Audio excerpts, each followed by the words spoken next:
بسم الله الرحمن الرحيم. الحمد لله وحده، والصلاة والسلام على من لا نبي بعده. سعادة محافظ ينبع المهندس مساعد بن يحيى السليم، أصحاب السعادة مدير الإدارات الحكومية والشركات ورؤساء المجالس والأعيان، الأخوة الحضور جميعا، السلام عليكم ورحمة الله تعالى وبركاته. بداية باسم جميع الزملاء والزميلات في الإدارة العامة للتربية والتعليم بمحافظة جدة، وباسمي شخصيا أتقدم بالتهنئة الصادقة إلى أخي وصديقي الدكتور محمد بن عبد الله العقيلي بمناسبة حصوله على درجة الدكتوراه. أيها الأخوة، سلام من الله على هذه الوجوه التي أحمل لها التقدير والاحترام والذكرى الجميلة، حتى أصبحت أشتاق لقائها واستأنس بسماع أخبارها.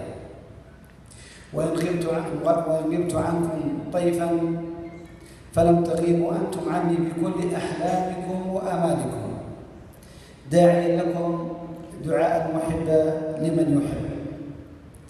أيها الأحبة، كم أنا سعيد أن أكون بينكم في هذه اللحظات، كما كنت سعيدا دائما بكم ومعكم حين كنا نحمل معا هم التغيير ونتقاسم المسؤولية في هذه المحافظة الجميلة بأرضها عطاء وبأهلها كرما وأخلاقا ووفاء. عملنا معا، جمعنا حب الوطن ووحدة الهدف وسمو الرسالة بمتابعة وتحفيز من رجل يقف على رأس هرمها، رجل لا يقبل إلا بالتمييز ولا يحتفي إلا بالإنجازات، محافظها وربان سفينتها وقائدها التحويلي المهندس مساعد السليم.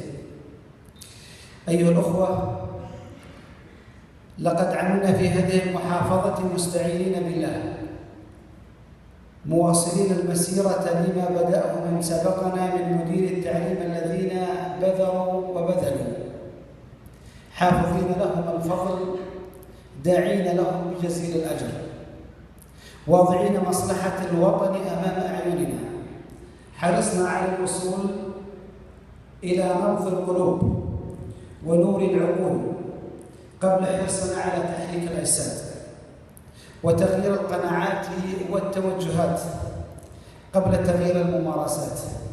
دليلنا ومنهجنا كتابنا، وقدوتنا هدي نبينا محمد صلى الله عليه وسلم. فأعلنا قيمنا الدينية والاجتماعية والتنظيمية كالعدل والصدق والاحترام والتكامل والإتقان والإنجاز.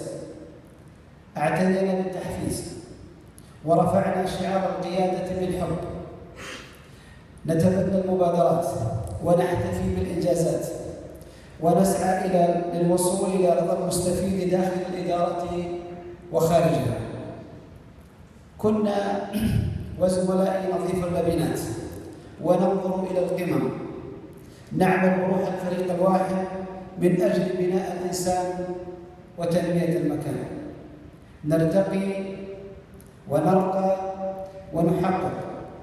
وكان من حسن حظي أن الفريق بكل أفراده رجالا ونساء يحملون نفس التطلعات ويسعون إلى تحقيق نفس الأهداف، متعطشين للتغيير، داعمين للتطوير، حتى أضحى كل شخص منهم قائدا في قدراته وإمكاناته يمكنه أن يحول الأحلام إلى واقع والمستحيل إلى إبداع، حتى تحقق بتوفيق من الله ثم بجهود الفريق الكثير من الإنجازات. وأضحت منصات التتويج لا تخلو من اسم إدارتنا، بل أصبح التميز مرتبطا باسم ينبع يبحث عنه ويزيده بهاء ويضيف له قيمة. أيها الأخوة الكرام، إنها باختصار قصة تكامل عشناها وحكاية إنجاز تعهدناها، وكم كنا نتطلع إلى تحقيق المزيد والمزيد في جميع مجالات التعليم وأروقته ولجميع منسوبيه ومنسوباته بما يليق بالمجتمع الينبعوي الذي يستحق الكثير. ولكن أعزائي أن فريقي اجتهد، فإن تحقق شيء كان يأمله المجتمع الينبعوي النبيل فالفضل لله ثم لفريق تعليم ينبع الرائع. وإن قصرت إنجازاتنا عن طموحاتهم فسأحمل عن فريقي وزر التقصير. ختاما، شكرا من الأعماق أقولها لكل من قدم نصحا أو دعما أو حتى نقدا ينشد به مصلحة الوطن. شكرا من الأعماق أقولها لفريق تعليم ينبع الرائع الذي أثبت أنه على قدر المسؤولية حتى تجاوز بطموحه. وشكرا من الأعماق أقولها للمجتمع الينبعوي بجميع أطيافه الذي كان عينا ومعينا لنا بعد الله. شكرا من الأعماق أقولها لمدير الإدارات الحكومية والشركات ومؤسسات المجتمع المحلي عامة الذين كانوا ضلعا ثالثا في مثلث المسؤولية وشريكا في الإنجاز.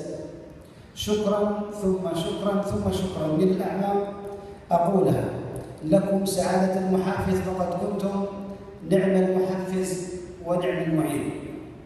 شكرا لمن خطط لهذه الاحتفالية ومن شارك فيها وأشرف عليها وحضرها، والتي تنم عن طيب معدنهم وكريم سجاياهم. ودعواتي الصادقة لأخي وصديقي الرائع في كل شيء الدكتور محمد بن عبد الله العقيلي الذي خلفني في قيادة الإدارة، بأن يمده الله بعونه وتوفيقه. والسلام عليكم ورحمة الله تعالى وبركاته.